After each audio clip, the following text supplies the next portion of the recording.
وذكر فإن الذكرى تنفع المؤمنين.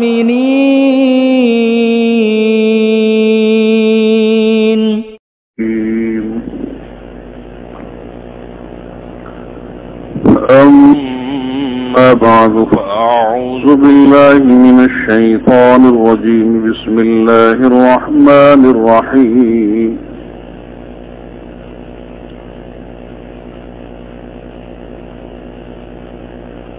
وعاشروهن بالمعروف فإن كرهتموهن فعسى أن تكرهوا شيئا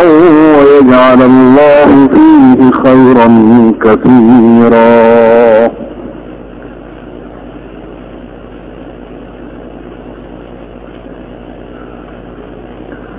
بزرگان محترم اور برادران عزیز،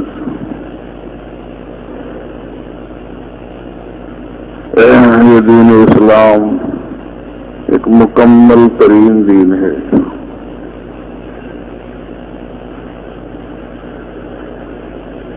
اور اس دین میں سرکار دو عالم صلی اللہ علیہ وسلم کی جانب سے ہمیں پوری رہنمائی ملتی ہے، اور ہماری زندگی کا کوئی شعبہ، خواہ ہماری انفرادی زندگی ہو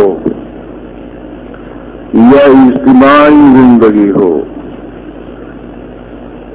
تو ہماری زندگی کا کوئی گوشہ اور کوئی شعبہ وہ آپ کی تعلیمات سے تشنا نہیں ہے.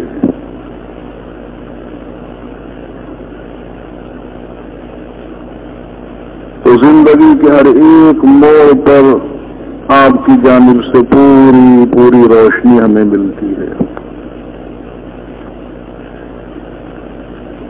کہ جب تک سرکار دو عالم صلی اللہ علیہ وسلم کی بعثت نہیں ہوئی تھی تو دنیا میں مظالم تھے اور حق تلفییں تھی،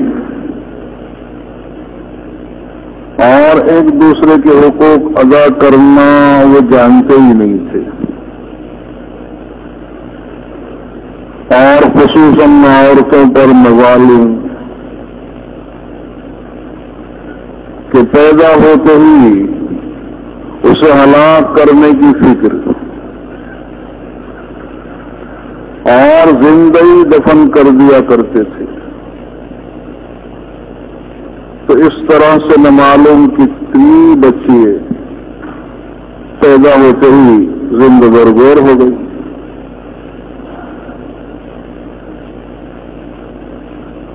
اور اگر وہ بچ بھی گئی تو ان کے حقوق کی طرف کوئی خیال نہیں تھا کہ عورتوں کے بھی حقوق ہوتے ہوں گے، کوئی جانتا ہی نہیں تھا. اور اپنے ماں باپ کی میراث میں ان کا کوئی حصہ نہیں. شوہر کے یہاں پہنچ گئی تو بالکل غلامانہ زندگی بسر کرنی پڑتی تھی، اور شوہر کے انتقال پر بجائے اس کے کہ شوہر کی میراث ملے وہ خود میراث بن کر تقسیم ہو جایا کرتی تھی.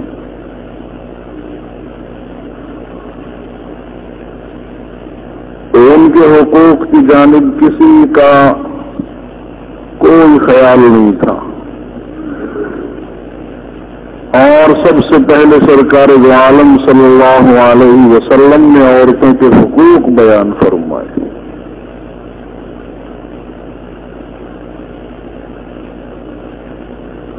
کہ ان عورتوں کے حقوق ہیں. صحیح روایتوں میں ہے کہ آپ نے ارشاد فرمایا کہ جیسا تم کھاتے ہو ویسا اپنی عورتوں کو کھلاؤ،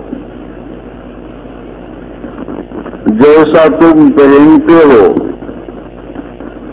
ویسا ان کو پہناؤ، اور انہیں برا بھلا مت کہو، چہرے پر نہ مارو۔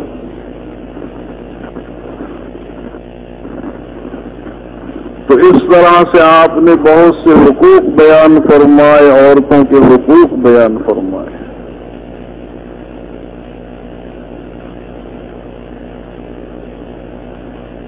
ان عورتوں کے بڑے حقوق کہ تم وعدہ کر کے اپنے گھر میں لائے ہو،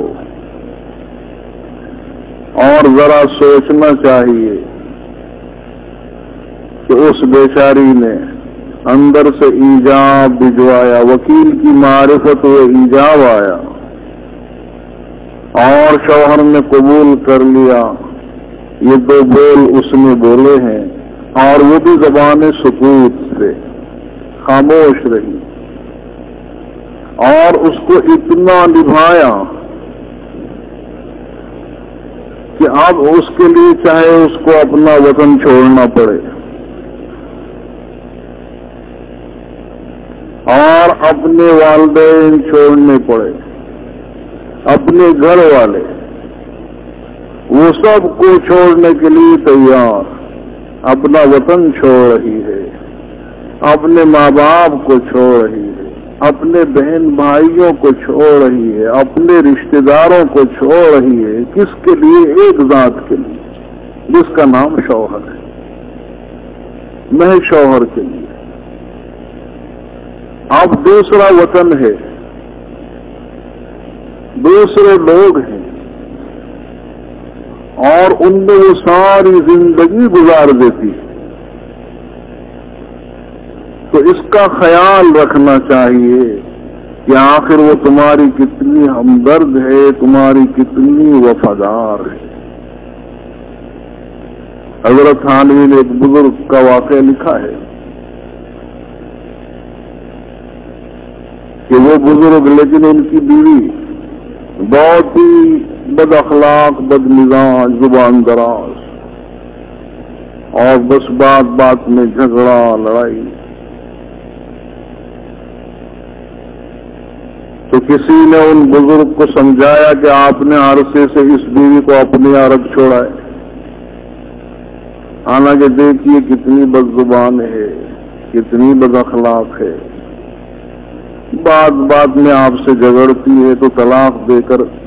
قصہ ختم کیوں نہیں کر دیتی؟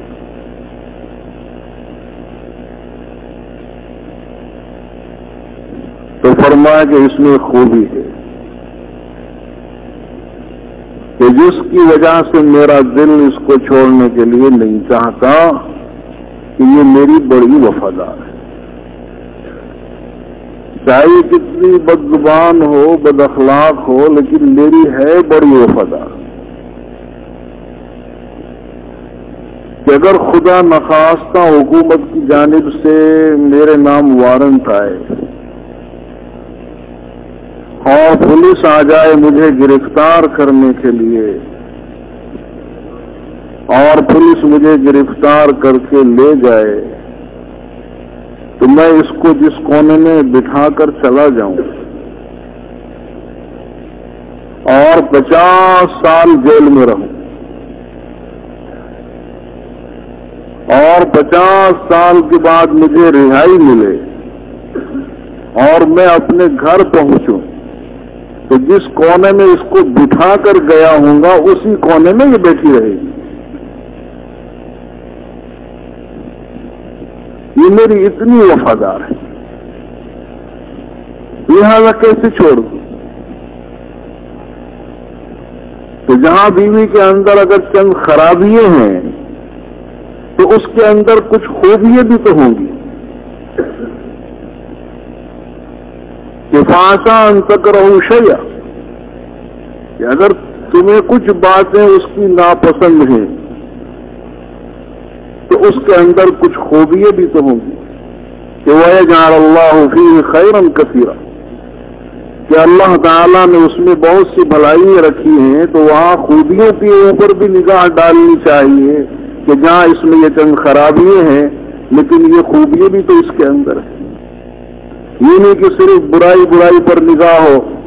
اور اس کی برائی آپ کو نظر آئے اور اس کی کوئی اچھائی آپ کو نظر ہی نہ آئے، تو یہ تو انصاف سے ہٹی ہوئی بات ہے۔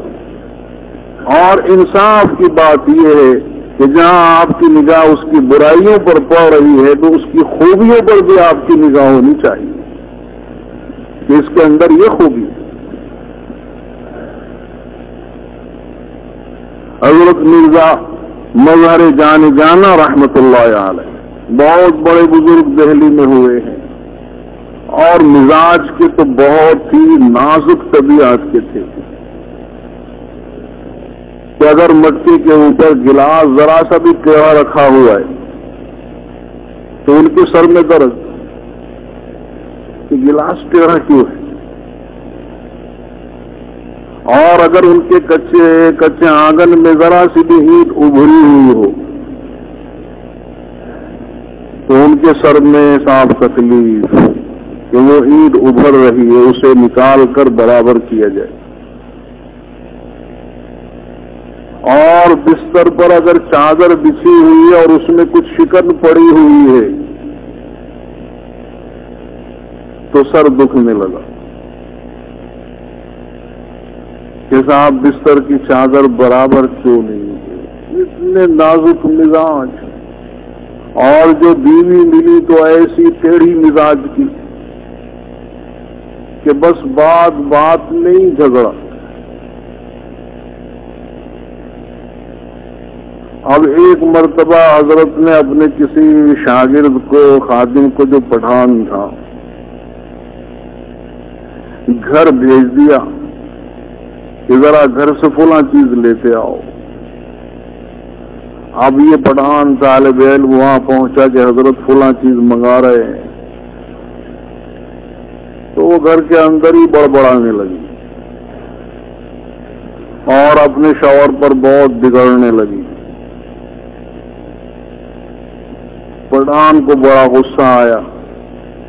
لیکن برداشت کر گیا اور آن کر کہا کہ حضرت وہ تو آپ کی بیوی تھی تو لحاظ کیا، ورنہ میں تو اس کی ٹکائی کر دیتا۔ اور حضرت نے برسوں سے اپنے نکاح میں رکھ چھوڑی، کسی نے کہا بھی کہ آپ طلاق کیوں نہیں دے دیتے، تو فرمایا کہ طلاق دینا تو میرے اختیار میں ہے، جب میں چاہوں طلاق دے دوں، لیکن اگر میں طلاق دے دوں تو یہ بیچاری جائے گی کہاں؟ وہ بھی تو سوچنا چاہیے کہ آخر اس کا ٹھکانہ کہاں جائے گی؟ اور اگر میں اس کی کڑوی کسیلی باتیں سنتا رہوں، برداشت کرتا رہوں، ممکن ہے کہ اللہ تعالیٰ اس میں میری مغفرت فرمائے اور میرے گناہ معاف ہوتے رہیں، کہ اگر میں صبر سے کام لوں تو میرے گناہ معاف ہوتے رہیں، ایسا امکان ہے۔ تو بہرحال بیویوں کے بڑے حقوق ہیں کہ جہاں اس بیچاری نے وہ دو بول دی اس کو اخیر تک وہ نبھاتی ہے، اور پھر سسرال میں کیسی تکلیفیں ہوں ہنسی خوشی برداشت کرتی ہے۔ اور اگر کل قیامت کے دن حق تعالیٰ نے ہماری بچیے وہ حجت بنا کر ہمارے مقابلے میں پیش کر دی اور حق تعالیٰ فرما کہ دیکھو تمہاری بچی جس نے دو بول بولے تھے اور اس کو ایسا نبھایا کہ شوہر کے گھر سے اس کا جنازہ ہی اٹھائے، اور تم نے بھی دو بول کہے کہ ہماری وحدانیت کا اقرار کیا اور ہمارے رسول کی رسالت کا اقرار، ایک مرتبہ نہیں بارہا تم نے کلمہ پڑھا ہوگا، لا الہ الا اللہ محمد الرسول اللہ بارہا پڑھا ہوگا، اس کو کتنا نبھایا اور کتنا ہمارے احکام پر عمل کیا اور کتنا ہمارے احکام کو چھوڑا، تو پھر ہمارے پاس کوئی جواب نہیں ہوگا۔ اس کو سوچنا چاہیے۔ اور اسی طرح سے جیسے بیوی کے حقوق ہیں، بہت ہی حقوق ہیں شوہر پر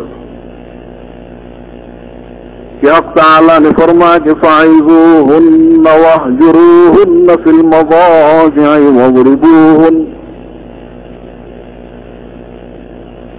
کہ اگر نا اختلافی پیدا ہو جائے اور کسی بات میں اختلاف ہے، جھگڑا ہے، اور شوہر ایک بات چاہتا ہے اور بیوی مانتی نہیں ہے، تو سب سے پہلا نمبر سمجھانے کا ہے کہ اس کو سمجھاؤ، نصیحت کرو، اور اگر نصیحت سے اس نے تمہاری بات مان لی تو تمہارا مسئلہ یہی حل ہو گیا اور آگے کسی اقدام کی ضرورت نہیں ہے۔ اور اگر نصیحت کارگر نہ ہوئی اور اس نے تمہاری بات نہ مانی تو اب دوسرا نمبر یہ کہ بستر الگ کر لو، وَاهْجُرُوهُنَّ فِي الْمَضَاجِعِ، لیکن گھر نہ چھوڑ دو، گھر سے الگ نہ چلے جاؤ کہ صاحب بیوی سے ایسے ناراض ہو کہ گھر ہی چھوڑ دی۔ ممکن ہے کہ وہ بیچاری کمزور دل کی ہو اور ناقابل برداشت صدمہ ہو، تو کہیں ایسا نہ ہو کہ وہ کوئی غلط قدم اٹھائے اور اپنی خودکشی کر لے، تو اس لیے گھر نہ چھوڑو، گھر میں رہتے ہوئے اپنا بستر الگ کر لو تاکہ اسے احساس کہ میرا شوہر مجھ سے ناراض ہے۔ اور اگر اس نے اپنے شوہر کو منا لیا اور شوہر کی بات مان لی، مسئلہ یہی حل ہو گیا۔ اور اگر وہ نہیں مانی تو اب نمبر ایک اسے کچھ مارو، لیکن چہرے پر نہیں، اور ایسی زور سے مت مارو کہ وہ زخمی ہو جائے، بلکہ حضرت آقا فرماتے کہ بس مارنا ہو تو مسواک سے مارو، بلکہ آپ نے ارشاد فرمایا کہ جو تم میں بھلے ہیں تو یہاں تک نمبر ہی نہیں آئے گا، جو شریف لوگ ہیں یہاں تک مارنے تک نمبر نہیں پہنچتا ہے کہ جو مارنے والے ہیں آپ نے فرمایا کہ یہ تم میں بھلے مانس نہیں ہے، لئیوں غریبہ خیاروں کو، کہ جو تم میں اچھے انسان ہیں وہ کبھی اپنی بیویوں کے اوپر ہاتھ نہیں اٹھائیں گے، تو وہ بیچاری کمزور اور اس پر اپنی طاقت تو جتلا رہے ہیں، جیسے بڑے پہلوان گاما پہلوان اگر لڑنے گے تو اپنے جیسے آدمی سے لو، اور پھر معلوم ہوگا کہ اتنے بہادر تم ہو، اور اس بیچاری پر ہاتھ اٹھانا یہ تو مناسب نہیں ہے۔ تو اب جیسے یہ بیوی کے حقوق ہیں تو اسی طرح سے بیوی پر شوہر کے بہت حقوق ہیں اور بہت ہی زیادہ حقوق ہیں کہ وہ شوہر کے مال کی فکر کرے، شوہر کے مال کی ہمدردی اس کے دل میں ہونی چاہیے کہ آخر میرے شوہر کا مال ہے، محنت سے کمایا ہوا ہے، خون پسینہ ایک کر کے کما کر لایا ہے، تو شوہر کے مال کی محبت اور ہمدردی اس کے قلب میں ہونی چاہیے، اور شوہر کے مال کو مفت کا سمجھ کر وہ اڑائے نہیں، شوہر کے مال کو ضائع نہ کرے۔ تو اس طرح سے شوہر کے بہت سے حقوق، اور اتنے زیادہ حقوق ہیں کہ ایک روایت میں ایک صحابی رسول کہتے ہیں کہ میں ایران کی طرف گیا اور میں نے وہاں کے حاکم اور ایک مذہبی رہنما کو دیکھا کہ لوگ اسے سجدہ کر رہے تھے، تو میں نے اپنے دل میں سوچا کہ ہمارے رسول صلی اللہ علیہ وسلم تو زیادہ مستحق ہیں سجدے کے اس کے مقابلے میں، تو کیوں نہ ہم حضور کو سجدہ کیا کریں۔ تو جب میری واپسی ہوئی اور میں حاضر خدمت ہوا تو حضور اکرم صلی اللہ علیہ وسلم کے سامنے میں نے یہ قصہ نقل کیا کہ میں وہاں گیا تھا ایران، اور اس طرح سے میں نے دیکھا تو میں نے یہ سوچا کہ آپ کو زیادہ مستحق سجدے کے کہ ہم آپ کو سجدہ کریں، تو آپ نے بہت ہی حکیمانہ جواب دیا اور فرمایا اچھا یہ بتاؤ کہ اگر میرا انتقال ہو جائے اور میں اپنی قبر میں دفن ہو جاؤں تو کیا تم میری قبر کو بھی سجدہ کرو گے؟ تو کہا کہ نہیں، قبر کو تو نہیں کروں، کا بس پھر سجدہ کرنے کی ضرورت ہی نہیں. تو وہ اہل عرب کا مزاج کہ نہیں قبر کو تو سجدہ نہیں کریں گے, اور اہل ہند کا مزاج کچھ برعکس ہے کہ چاہے زندگی میں اسے بزرگ تسلیم نہ کرے لیکن مرنے کے بعد تو وہ بزرگ ہو گیا, اور اس کی قبر کا احترام پھر تحقیق بھی نہیں کرتے کہ اندر قبر میں کون مدفون ہے, کوئی بزرگ ہے یا ویسی کوئی فاسق فاجر مدفون ہے یا انسان ہے یا کوئی جانور کو دفن تو نہیں کر دیا گیا. تحقیق ہی نہیں, بس وہ قبر ہے اور اس پر چادر تو گویا بہت بڑی چیز ہو گئی. وہ عرب تھے تو آپ نے ارشاد فرمایا کہ اگر میں کسی کو سجدہ کرنے کا حکم دیتا کہ کوئی انسان کسی کو سجدہ کرے تو میں بیویوں کو حکم دیتا کہ وہ اپنے شوہر کو سجدہ کرے. اگر غیر اللہ کے لیے سجدہ جائز ہوتا, اگر غیر اللہ کے لیے سجدہ جائز ہوتا تو میں بیویوں کو حکم دیتا کہ وہ اپنے شوہروں کو سجدہ کرے. اتنے حقوق شوہروں کے. تو بہرحال جانبین سے بہت حقوق ہیں اور نہایت ہی غامض اور ادا کرنا بڑا مشکل, اور جب تک دونوں ایک دوسرے کے حقوق ادا کرتے رہیں تو اب یہ رشتہ استوار رہتا ہے, قائم رہتا ہے. اور شریعت کا مزاج یہ کہ جب یہ رشتہ ایک مرتبہ یہاں ہو جائے تو پھر یہ رشتہ ٹوٹنا نہیں چاہیے. تو وہ اسی صورت میں کہ دونوں ایک دوسرے کے حقوق ادا کرتے رہیں اور اپنے حقوق سے چشم پوشی کر لیں کہ شوہر یہ سوچے کہ چاہے میری بیوی میرے حقوق ادا کرے یا نہ کرے, بہرحال وہ میری بیوی ہے, مجھے تو اس کے حقوق ادا کرنے. اور اسی طرح سے بیوی یہ سوچ لے کہ چاہے میرا شوہر میرے حق ادا کرے یا نہ کرے لیکن بہرحال وہ تو میرا شوہر ہے اور مجھے تو اس کے حقوق ادا کرنے ہی ہیں. اور جب دونوں ایک دوسرے کے حقوق ادا کرتے رہیں گے تو یہ رشتہ قائم رہے گا.